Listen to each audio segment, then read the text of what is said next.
अंबरनाथ शिवगंगा नगरात भाजपाची जाहीर सभा. नगराध्यक्ष व प्रभाग क्रमांक 22 मधील उमेदवारांना मोठा जनआधार. अंबरनाथ मधील शिवगंगा नगर परिसरात 24 नोव्हेंबर रोजी भाजपातर्फे जाहीर सभेचे आयोजन करण्यात आले होते. या सभेत नगरसेवक पदासाठी प्रभाग क्रमांक 22 अ च्या सुजाता दिलीप भोईर आणि 22 ब च्या अनिता प्रकाश भोईर या अधिकृत उमेदवारांनी उपस्थित नागरिकांशी संवाद साधला.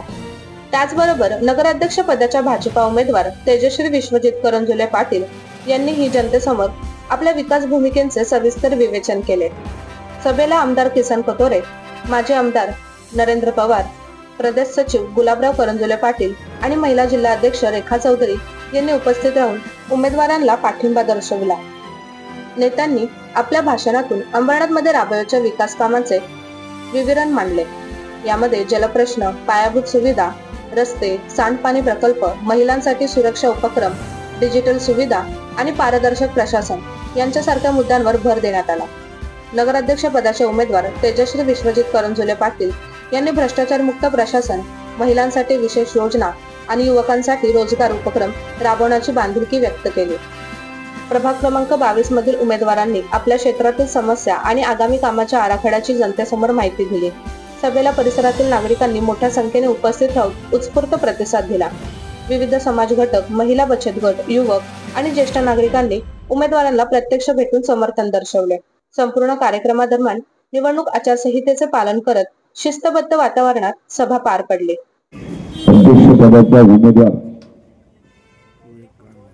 या कार्यक्रमाला आणि आपल्याला संबोधित करण्यासाठी आणि तुमचा आशीर्वाद मागण्यासाठी उपस्थित आहेत त्या सौ तेजश्री विश्वजित करंजुले, प्रभाग क्रमांक 22 अ मध्ये सौ सुजाता दिलीप भोईर आणि प्रभाग क्रमांक ब मध्ये आमच्या दुसऱ्या माजी नगरसेविका या भोईरताईच, दोन्ही भोईर आहेत.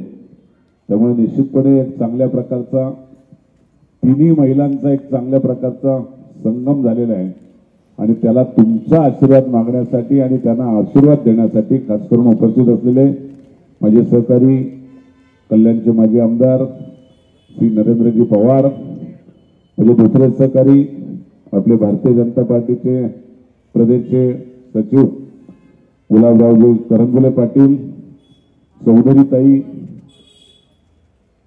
व्यासपीठावर उपस्थित असलेल्या सर्वच मान्यवर, आमचे गणेश कठोरे, भोईर, सर्व उपस्थित असलेले मान्यवर, आपण या विभागातून मतदार आणि जमलेल्या सर्व बंधू भगिनी आणि माझ्या मित्रांनो, खरं म्हणजे या प्रभागाची नरेंद्र पवार यांनी जी माहिती सांगितली वस्तुस्थिती खरी आहे.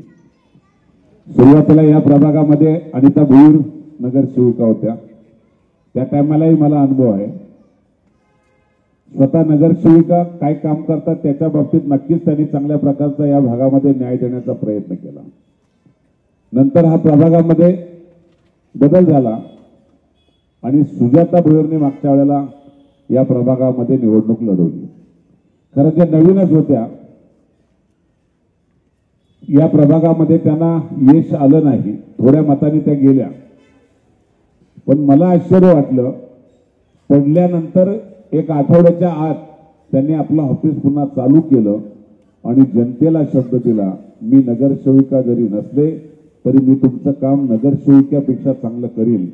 आणि गेल्या 11 वर्ष, सोपं काम नाही, गेल्या 11 वर्ष सतत जनतेमध्ये राबवून प्रत्येकाचे प्रश्न सोडून न्याय देण्याची भूमिका इथल्या नगरसेवकापेक्षा एक चांगल्या प्रकारची केली आणि आज पुन्हा तुमच्या समोर आशीर्वाद मागायला आल्यात.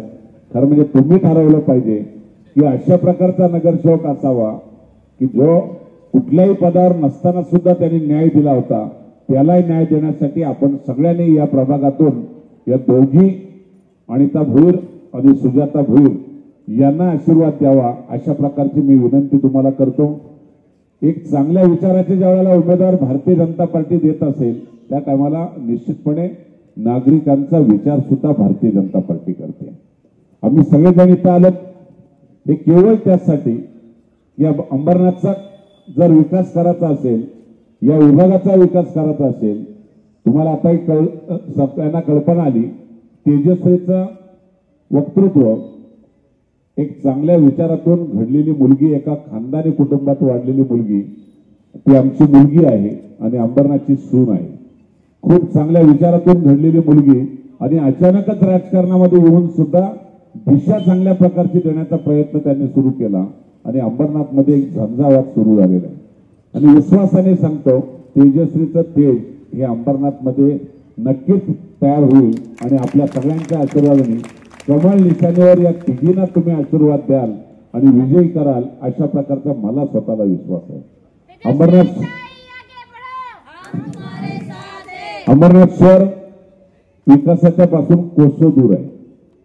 खरं म्हणजे ह्या मतदारसंघाची एरिया मला वाटतं 25-30 किलोमीटर असेल, सगळी टोटल 48 किलोमीटर. माझ्या मतदारसंघाची लांबी 150 किलोमीटर आणि रुंदी 100 किलोमीटर. किती मतदारसंघ होतील? तुम्ही कुठेही मालशेजच्या एखाद्या आदिवासी वस्तीमध्ये जा, कुठल्याही कोपऱ्यामध्ये जा, सगळ्या भागामध्ये सिमेंट कॉन्क्रीटचं जाळं तयार केलं. सगळ्या भागामध्ये सगळ्या सुविधांच्या बाबतीत कुठेही नाही, कमी नाहीच. एवढा निधी या राज्याचे मुख्यमंत्री आदरणीय देवेंद्र फडणवीस साहेब यांनी मागच्या 5 वर्षामध्ये दिला आणि आता पुन्हा आपल्याला मुख्यमंत्री देवेंद्र फडणवीस झालेले. त्यामुळे तेजश्री असेल, सुजाता भोईर असेल, अनिता भोईर असेल, या निवडून आल्यानंतर या प्रभागालाच नाही, तुमच्या मनातलं अंबरनाथ बदलण्याचं, एक चांगल्या विकासाचं मॉडेल करण्याचं हे चांगलं एक सूत्र निश्चितपणे बसेल आणि माझा त्याला निश्चितपणे पाठिंबा राहील. नरेंद्र पवारांचा पाठिंबा राहील. जे प्रकल्प बोललात त्याला न्याय देण्याचा, निधी देण्याचा निश्चितपणे तुम्हाला विश्वास द्यायला मला आनंद वाटेल. शेवटी हे घडलं पाहिजे. केवळ अंबरनाथ शहराला गटाराने पाऊल वाटत नाही, पण काही चांगले प्रकल्प आणण्याची गरज आहे. आमच्या नरेंद्र पवारने, परत आमच्या सुजाता भोईरने पण सांगितलं, एक चांगलं हॉस्पिटल असावं. आहे ते चालवता येत नाही. नवीन हॉस्पिटल आणलं तर त्याला खऱ्या अर्थाने शासनाच्या वतीने आपल्याला ताकद घेतली पाहिजे. शासनाच्या वतीने, केंद्र सरकारच्या वतीने NRHMच्या माध्यमातून एक चांगल्या प्रकारची एक वास्तू तयार करून एक चांगल्या सगळ्या सुविधा असतील अशा सुविधायुक्त एक चांगलं हॉस्पिटलची गरज आहे. आज आपल्याला कुठेही काही झालं तरी KMला जावं लागतंय, JJला जावं लागतंय, सायनला जावं लागतंय. कुठंच जवळपास साधनं नाहीत. सर्वसामान्य माणसाने आरोग्याच्या समस्याच्या बाबतीत निश्चितपणे ही गरज आहे आणि ती गरज पूर्ण करण्यासाठी आमच्या तेजश्री आणि या नगरसेविकांना विजयी करा. सत्ता भाजपची येऊ द्या. भाजपची सत्ता आली तर पहिला प्रश्न आपण आरोग्याचा हातात घेऊ. माझ्या महिलांचा पाण्याचा प्रश्न आहे. पाण्याचा प्रश्न बऱ्याच वर्षापासून चाललाय, भिजत घोंगडं पडलंय. इथं कामांच्या मध्ये कोणालाही इंटरेस्ट नाही. इथं फक्त टेंडरच्या साठी इंटरेस्ट आहे सगळ्यांना. कामाला मंजुरी मिळते, टेंडर होत आहे आणि कामच होत नाही. ही जर भूमिका जर असेल प्रशासनाच्या मध्ये तर तुमच्या अंबरनाथचा विकास होईल कसा? त्याला महत्वाचा विचार केला पाहिजे की त्या ठिकाणी बसणारे पदाधिकारी हे त्या विचाराचे पाहिजेत. आमच्या तेजश्रीने डायरेक्ट सांगून टाकलं, ना खावंगी ना खाणे दूंगी. हे शब्द सोपे नाहीत. एक चांगल्या विचारातून मांडण्याचा त्यांनी प्रयत्न केला. त्याला कारण त्यांना विश्वास आहे की मी माझ्या पायावर उभी आहे, मला कोणाचे दुसरे पैसे खाण्याची गरज नाही. चांगल्या विचारातून विकास केला तर माझंच नाव नाही, अंबरनाथचं नाव हे महाराष्ट्रामध्ये या नगरपालिकेचं व्हावं हाच तिचा उद्देश आहे. त्यामुळे नक्कीच तेजस्वीला यश येईल यामध्ये कुठल्याही प्रकारची शंका नाही. खरं म्हणजे आपण रेल्वेवर अवलंबून आहोत. तुम्हाला कल्पना नसेल अजून, आपल्याला मेट्रोची मंजुरी आपल्याला मुख्यमंत्र्यांनी दिलेली. ती कशी दिली? आपल्याला वेस्टर्नला जायला काही साधन नाही. सगळ्यात महत्वाची मेट्रो आपल्याला मुख्यमंत्र्यांनी दिली. ती कांजूरमार्ग, ऐरोली, सिलपाटा, काटई, अंबरनाथ, बदलापूर. त्याचं टेंडर पण निघालंय. 20,000 कोटीचं टेंडर निघालंय. कोणी जर सांगत असेल की ते आम्ही करतोय तर त्याला कोणीही जबाबदार नाही. एकच फक्त मुख्यमंत्री देवेंद्र फडणवीस यांच्याच मार्फत ते झालंय आणि त्याचं टेंडर निघालंय. आचारसंहितेच्या नंतर ते टेंडर ओपन केलं जाईल आणि आपल्याला चांगली मेट्रो, सगळ्यात चांगली 39 किलोमीटरची मेट्रो ही मंजूर अंबरनाथकरांसाठी सुद्धा एक खूप चांगली गरज आहे आणि ती पूर्ण होण्यासाठी आपल्याला या तेजस्वी ताईंना आणि आपल्या नगरपालिकेवर भारतीय जनता पार्टीची सत्ता आणण्यासाठी मुख्यमंत्र्यांना वाटलं पाहिजे की अंबरनाथ शहरासाठी आम्हाला काही दिशा दिल्या पाहिजेत. असे खूप प्रश्न आहेत की मोठे मोठे प्रकल्प आणल्याशिवाय आपल्या शहराची दिशा बदलणार नाही. गटारा, पाऊल वाटा, कचरा ही करण्याची जबाबदारी खरं म्हणजे नगरपालिकेची. पण त्याच्यावर अंकुश कोणाचा? ठेकेदारांचा जर अंकुश असेल तर नागरिकांना तिथं जाण्याचा कुठं साधनच नाही. सर्वसामान्य जाऊन त्याला न्याय मिळणारच नाही. त्या ठेकेदारीच्यामुळं या संपूर्ण शहराचा बट्ट्याबोळ होतोय आणि निश्चितपणे त्याला बदल घडवण्यासाठी तुम्ही सगळ्यांनी वचनबद्ध राहून केवळ तुमचं मत नाही, तुमच्या परिवाराचं, तुमच्या मित्रांचं, जिथं जिथं तुमचे नातेवाईक असतील सगळ्यांच्याकडे प्रत्येक वार्डात जाऊन आपण प्रयत्न करा आणि आपल्या या विभागातून 22 नंबरच्या अ मधल्या सुजाता भोईर, अनिता भोईर आणि तेजस्वीना 1 नंबरचं मत त्यांना सगळ्यांना कमळ निशाणीवर बटन दाबून विजयी करा. अशा प्रकारचे तुम्हाला सगळ्यांना विनंती करतो आणि चांगल्या विचारातून विजय संपादन करा हेच तुम्हाला सगळ्यांना आव्हान करतोय. यांना तिघींनाही मनापासून आशीर्वाद देतोय आणि थांबतोय. जय हिंद, जय महाराष्ट्र. अवस्था बघितली म्हणजे गोरगरीब जनता जाऊ शकत नाही तिकडे, कोणत्या प्रकारची ट्रीटमेंट नाही. आणि गेल्या वेळेला अनिताताई आणि सुजाता भोईर ज्याला या ठिकाणी उमेदवार होत्या त्यावेळेला मी संकल्प केला होता की जर का भारतीय जनता पार्टीचा नगराध्यक्ष जर का झाला, भाजपची जर का सत्ता अंबरनाथ वरती आली तर मी एक चांगलं हॉस्पिटल तुम्हाला बांधून दाखवेल. चांगलं हॉस्पिटल. पण आमची सत्ता नाही आली. त्यावेळेला अनिताताईने निवडून दिलं पण आमच्या सुजाता भोईरांना निवडूनच नाही दिलं. तुम्ही झालं का नाही असं? त्याच्यामुळे काय झालं की यावेळेला गेल्या वेळेला भाजपची सत्ता नाही आली. जर का त्यावेळेला भाजपची सत्ता आली असती तर अंबरनाथ मध्ये इतकं मोठं हॉस्पिटल आम्ही प्लॅन केलं होतं. आता करणार आहोत. कधी करणार आहोत? ज्यावेळेला आमची लेक, आमची सुनबाई ही नगराध्यक्ष होईल त्यावेळेला. तेव्हा नगराध्यक्ष करणार का तुम्ही? आवाज नाही आला मला मागणं. जरा हात वरती करून सांगा जरा. सगळ्यांचे हात वरती झाले. मागे उभे त्यांनी पण हात वरती केले. त्यांना बसायला जागा नाही. शिवनेरी आई तुळजाभवानी, जनता राजा छत्रपती शिवाजी महाराज, घटनेचे शिल्पकार डॉक्टर बाबासाहेब आंबेडकर यांच्या पवित्र स्मृतीस वंदन करून आजच्या या प्रचार सभेला मार्गदर्शन करण्यासाठी जे उपस्थित आहेत ते आमचे गुरु आणि मोठे भाऊ कथोरे साहेब, आपले सर्वांचे आप्पा, तसेच कल्याण नगराचे माजी MLA पवार साहेब, तसेच अंबरनाथमध्ये माजी नगरसेविका अनिताताई भोईर, आमच्या दुसऱ्या माजी महिला अध्यक्षा भोईरताई आणि उपस्थित सर्व बंधू भगिनींनो, आपल्याला विशेष ज्यांनी मार्गदर्शन केलं त्या महिला आघाडीच्या कल्याण जिल्ह्याच्या महिला आघाडीच्या प्रमुख चौधरीताई, आज आपण या ठिकाणी शिवगंगानगर मध्ये पाहिलं जिकडे तिकडे कचऱ्याचे ढीग, अनेक ठिकाणी अशा समस्या आहे. नागरी सुविधा, आत्ताच मला सांगितलं टाकी आहे पण पाणी नाही. आपल्या अंबरनाथ मधून संपूर्ण मुंबईला पाणी पुरवठा केला जातो आणि मुंबईला जर ठाण्याच्या पुढे तुम्ही मुलुंडला गेले तर 24 तास पाणी पुरवठा असतो. कधी नळ खोला पाणी चालू असतं. परंतु अंबरनाथला दोन तास पाणी प्यायला सुद्धा मुश्किल असते आणि रात्रभर जागावं लागतं. कधी नळ येईल हे सांगता येत नाही, कधी पाणी येईल हे सांगता येत नाही. आणि त्याच्यामुळं माणसाला, विशेष करून माझ्या भगिनींना एवढा त्रास होतो, पण ते काय अधिकाऱ्यांना आणि भ्रष्टाचारांना दिसत नाही. मी आवर्जून सांगतो की अंबरनाथ नगरपालिकेला पाणी पुरवठा एमजीपीचा आहे.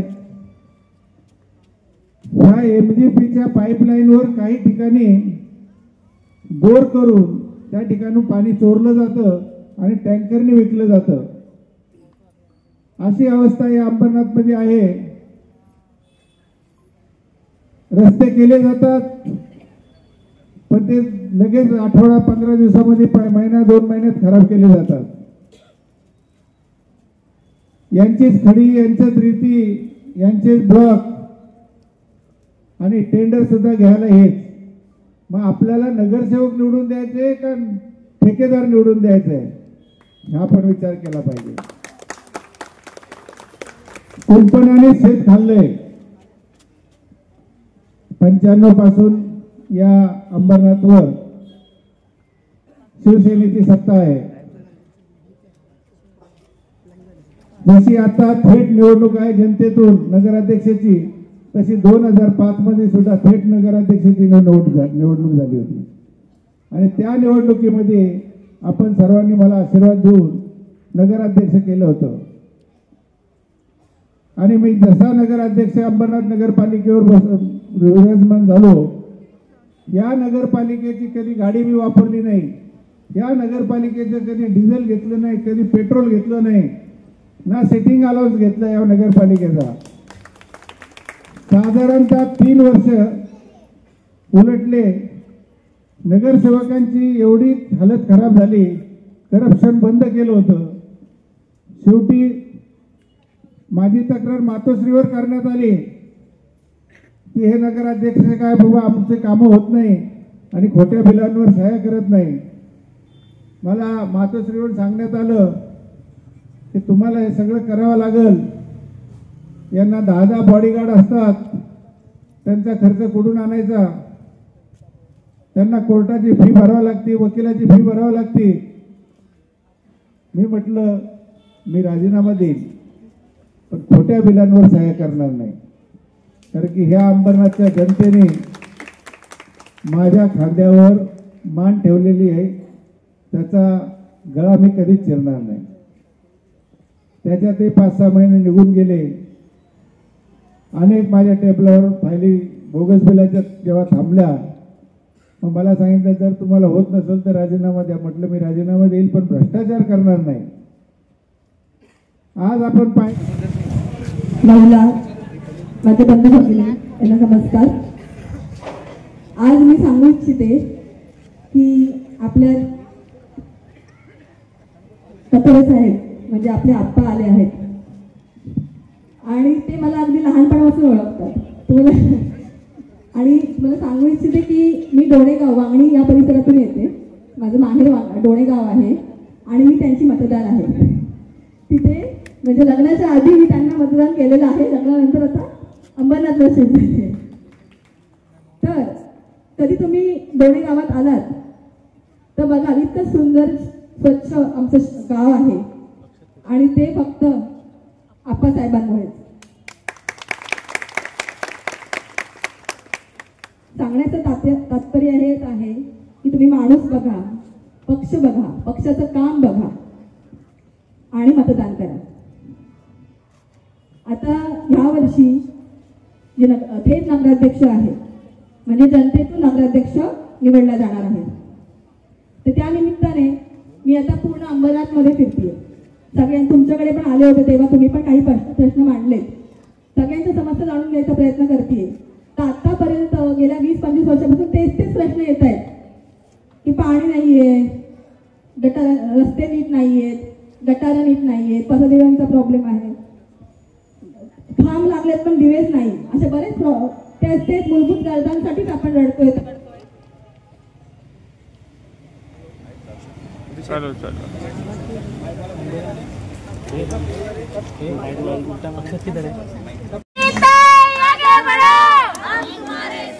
कारण की हीच दहशत आणि भ्रष्टाचार संपवायचा आहे आम्हाला. आता तसं तुम्हाला सांगितलं की ह्या समस्या आपण बघतोय त्या समस्या पूर्ण करायच्या 6 महिन्याच्या आत आम्ही ह्या सगळ्या समस्या सोडवणार आहोत आणि त्याच्यानंतर पुढे जाऊन आम्हाला चांगलं हॉस्पिटल या शहरामध्ये आणायचं आहे. हे हॉस्पिटल विशेष तज्ज्ञ स्पेशलिस्ट डॉक्टर त्याच्यामध्ये असणार आहेत, जेणेकरून आपल्या ठाणे मुंबई या ठिकाणी न जाता इथेच उपचार होऊ शकतात. त्याचबरोबर मागे इथे आले होते तेव्हा सांगितलं भटक्या कुत्र्यांचा खूप त्रास आहे सगळ्यांना, आहे ना? मग त्यासाठी ते पण प्राणी आहेत, त्यांना पण आसरा दिला पाहिजे. त्यासाठी त्यांच्यासाठी आश्रय केंद्र आपण स्थापन करणार आहोत.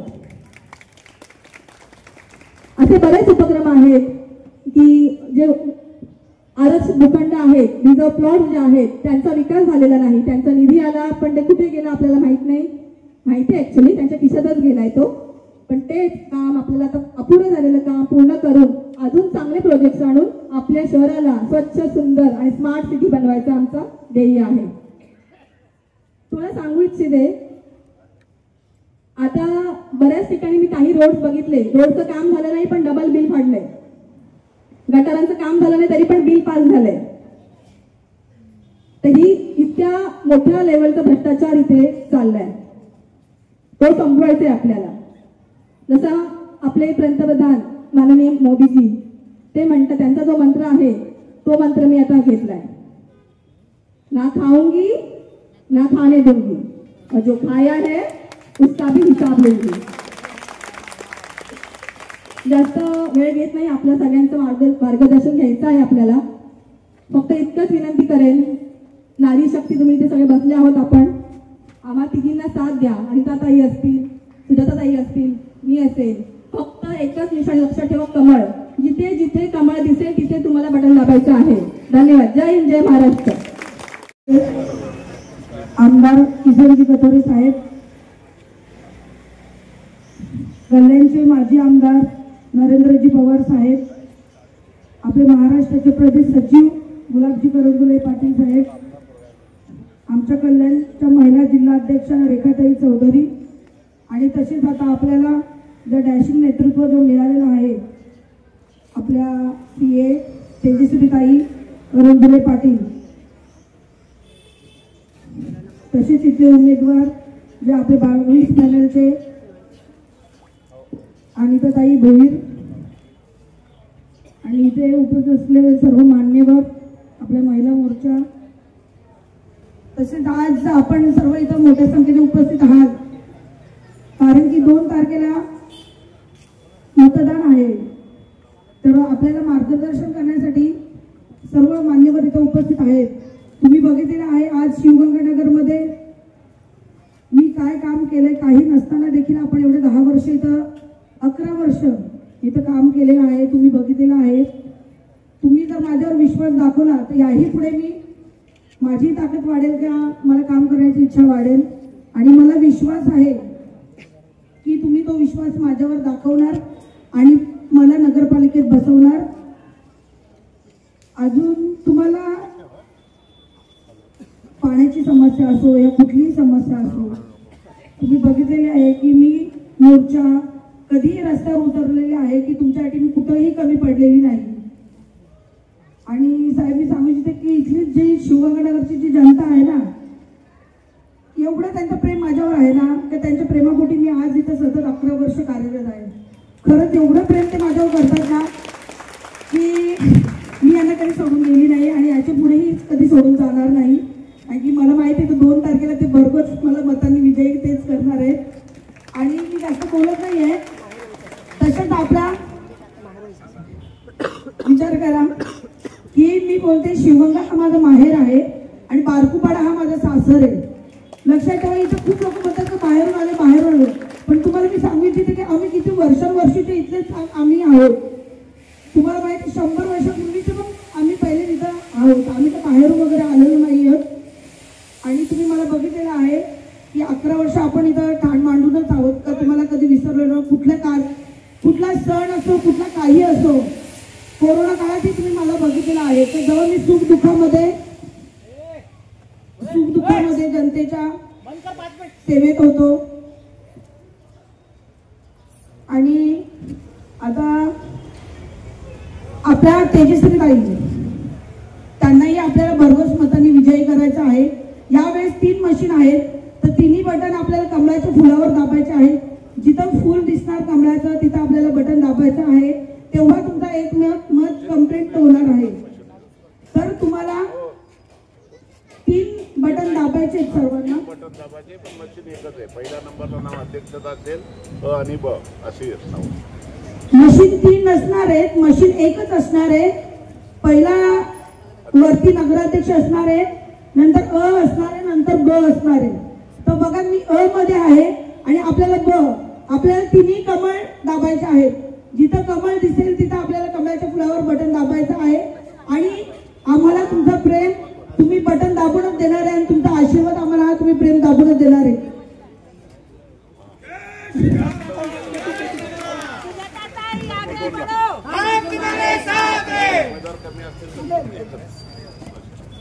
आणि साहेब आम्ही आता असं एक नियोजन केलंय की जनताचे प्रश्न आपण याच्यात मांडणार आहोत की त्यांना आपण साहेब तुम्ही चिठ्ठीत लिहा. जेव्हा मी निवडून येणार ना इथे तेव्हा ह्या बॉक्स उघडला जाणार आणि तुमच्या समस्यांचं नियोजन म्हणजे करणार. कारण की इथे मी वचन नाही देणार आहे, तुम्हीच मला सांगणार इथं कसा विकास करायला पाहिजे. आतापर्यंत तुम्ही बघायला 10 वर्षामध्ये काय विकास झालाय. किती खेदाची गोष्ट आहे की पाण्याची टाकी बाजूला असून सुद्धा आमच्या जनतेला आज इथं पाणी नाहीये, पाण्यासाठी तरसत आहात. मला वाईट वाटतं, पण मी काय करणार, तुम्ही पावर ज्याला दिली त्यांनी त्याचा उपयोग नाही केलेला. आता मी जनतेला माझ्या सांगणार का ती पावर तुम्ही मला द्या, बघा मी कशी काम करते. पहिला प्रश्न हा पाण्याचाच असणार आहे. म्हणून तुम्हाला सर्वांना ह्या पेटीमध्ये तुमच्या समस्या टाकायच्या आहेत आणि आपण हा QR कोडचा पण केलेला आहे. ज्याच्यात तुमचे प्रश्न तुम्हाला मांडायचे आहेत. कोण डायरेक्टली नाही सांगणार आहे का माझा प्रश्न काय, तर तुम्ही याच्यावर स्कॅन करून ही तुमचा प्रश्न तुमची समस्या याच्यात तुम्ही मांडू शकता. ती समस्या आमच्यापर्यंत तुमची पोहोचणार आहे आणि आम्ही त्या सोडवण्याचा पूर्णपणे प्रयत्न करणार आहोत. आज तुमचा एवढा मोठा मला आशीर्वाद आहे, 11 वर्ष मी बघितलेला आहे. तर असाच आशीर्वाद तुमचा मला तुम्ही 2 तारखेला द्या. बघा कसा विकास इथला होतोय, सर्वात बदल होणार आहे. कारण की इथला जो नगरसेवक आहे त्यांनी काय केलं हे तुम्हाला माहिती आहे. पण मला तुम्ही पूर्णपणे मला माहिती आहे, विश्वास तुम्ही 2 तारखेला दाखवणार आहे. दाखवणार ना? नक्की ना? बटन दाबून आशीर्वाद पाहिजे, प्रेम पाहिजे. नक्की ना? इथेच मी थांबते आणि पुढील मार्गदर्शन आपल्याला करायला आलेले आहेत. आपल्या 22 अच्या उमेदवार सुजाताताई भोईर, आमच्या अंबरनाथ शहराच्या महिला मोर्चा आघाडीचे सर्व कार्यकर्ते, बंधू आणि भगिनींनो, आपण आज ही सभा या 2 तारखेला होऊ घातलेल्या नगरपालिकेच्या निवडणुकीच्या संदर्भात आहे. आपल्याला आम्ही दोघी जणी एकच आव्हान करणार आहोत. तुम्हाला पहिली गोष्ट म्हणजे मी अर्ध्या शिवगंगा साहेब मी तुम्हाला एक सांगते की हा शिवगंगा नगर माझाच आहे. कारण की 2015ला जेव्हा बायफर्गेशन झालं होतं त्या 50 आणि 51 असा वाढ झाला होता. त्या 51 वाढ म्हणजे जवळजवळ 50 ते 60 बिल्डिंगी माझ्याकडे होत्या आणि अर्धा हा 50 मध्ये आला होता. तर साहेब तुम्ही जर बघितलं माझे हे हँडबिल्स आहेत मी सगळ्यांना वाटलेले आहे. आपण 50 वॉर्ड नंबर 51 मध्ये झालेला विकास आणि 50 मध्ये आज जेव्हा मी फिरते तेव्हा तिथले रस्ते बघितले तर त्यांची दुरावस्था खरंच वाईट आहे. तरी पण बऱ्यापैकी सुजाताताईंनी कथोरे साहेबांच्या माध्यमातून तिथे फंड आणून त्यांच्याकडे कोणतेही पद नसताना त्यांनीही पूर्ण प्रयत्न केलेले आहेत तर शिवगंगा नगरला त्यांना न्याय देता येईल. आज त्यावेळेला साहेब जो वॉर्ड पडला होता भौगोलिक दृष्ट्या म्हणाला तर 51 वॉर्ड एवढा मोठा होता. बारकुपाडा, शिवगंगा नगर, मेफ्लॉवर गार्डन, फार्मिंग सोसायटी भौगोलिक दृष्ट्या खूप मोठा होता साहेब हा वॉर्ड. आणि शिवगंगा नगर हा ऍक्च्युली चौकोन म्हणजे खूप लहान वॉर्ड होता. म्हणजे इथं विकास करण्यासारखं खूप काही होतं तसं म्हणाल तर. पण ज्या पद्धतीने गेले 25 वर्ष इथे शिवसेनेची सत्ता आहे, खासदार शिवसेनेचा, आमदार शिवसेनेचा, नगराध्यक्ष शिवसेनेचा, त्या पद्धतीने इथे विकास झालाय का लोकांनी सांगावं मला. हा साहेब अक्षरशः मी बघितलं म्हणजे आज मी प्रचार करताना माझ्याकडे वॉर्ड क्रमांक 50 यावेळेला मी प्रचार करताना बघितलं छोटे छोटे रस्ते आहेत साहेब पण ते झालेले नाहीये. तरी पण जे मोठे रस्ते आहेत ते सुजाताताईंनी तुमच्या माध्यमातून 100% पूर्ण करायचं त्याला न्याय देण्याचा प्रयत्न केलेला आहे. मला आपल्याला सगळ्यांना एकच विनंती राहील बघा त्यावेळेला तिथे एक बीजेपीचा नगरसेवक इथे सेनेचा नगरसेवक अशामुळे शिवगंगाचा विकास होऊ शकलेला नाहीये. जर यावेळेला या 2 तारखेच्या निवडणुकीमध्ये आपण मला आणि त्याच्याबरोबरच आपल्याला यावेळेला जे नगराध्यक्ष पदासाठी ज्या उमेदवार भेटलेले आहेत त्या मुळातच सी आहेत उच्च शिक्षित आहेत. म्हणजे आज बजेट म्हटलं तर बऱ्यापैकी लोकांना बजेट काय प्रकारे हा कळत नाहीये. पण आज तेजश्री ताई जर नगरपालिकेत तुम्ही त्यांना सगळ्यात जास्त मताधिकारी नगराध्यक्ष म्हणून निवडून दिलात ना, तर त्या बजेटवर एवढं, कारण की बजेटवर मुळात काम सीए करतात, तर आपल्याला तिथेही देखील न्याय मिळेल. त्याच्याबरोबर त्या निवडून आल्या, त्यानंतर आम्ही दोघी निवडून आला, तर शिवगंगाचा, बारकुपाड्याचा, कारण की साहेब या कार्यक्रमात बारकुपाड्याच्या पण माझ्या महिला आहेत, त्यांनाही न्याय मिळायला पाहिजेत आणि शिवगंगाच्या पण आहेत. तर त्यांना जर संपूर्ण वॉर्ड क्रमांक 22 अ आणि ब अशा पद्धतीने जर आपल्याला न्याय करायचा असेल, तर आपल्याला सगळ्यात जास्त 2 तारखेला भरघोस मतांनी निवडून द्यायचं असेल तर बीजेपीला. भारतीय जनता पक्षाचा इथे झेंडा फडकला पाहिजेत. आपले तिन्ही उमेदवार म्हणजे आम्ही 2 उमेदवार आणि जास्तीत जास्त संख्येने तेजस्वी साईंना सुद्धा इथून मतदान गेलं पाहिजे. जर आपल्याला आपल्या शहराचा, आपल्या भागाचा विकास करायचा असेल, आता ही वेळ आहे ती वेळ चेंज करायची. कारण की तुम्ही 25 वर्ष बघितलेलं आहे, 25 वर्ष शिवगंगा हा सेनेच्या ताब्यात असताना देखील तिथे त्या पद्धतीने विकास झालेला नाहीये. तो जर आज आपल्याला विकास करायचा असेल तर या वेळेला तुम्हाला दोन्ही मतदान दोन्ही उमेदवारांना इथे निवडून देणं आहे. त्याच्याशिवाय जास्तीत जास्त मतदान हे नगराध्यक्ष पदाच्या उमेदवाराला म्हणजे तेजस्वीताईंना पण झालं पाहिजे. बाकी आपण सगळे समजूतदार आहात, तुम्हाला परिस्थिती कळते, सगळ्या गोष्टीचं ज्ञान आहे. तसंच आम्हाला दोघींनाही कामाची आवड आहे. मी माझ्या वार्डात काम करत होते त्यावेळेला, सुजाताताई त्यांच्या वार्डात काम करत होत्या. म्हणजे आम्ही कामाच्या माध्यमातून लोकांच्या संपर्कात आहोतच. म्हणजे आम्हाला दोघींनाही कल्पना, कामाची आवड पण आहे, कामाचा उत्साह पण आहे आणि आपण त्याला उत्साहित करायला आपण सगळे कारणीभूत आहात. एवढे बोलून मी माझे 2 शब्द संपवते. जय हिंद, जय महाराष्ट्र. बातमी आवडली असेल तर लाईक करा, शेअर करा आणि शिवअंबर न्यूजला सबस्क्राईब करा.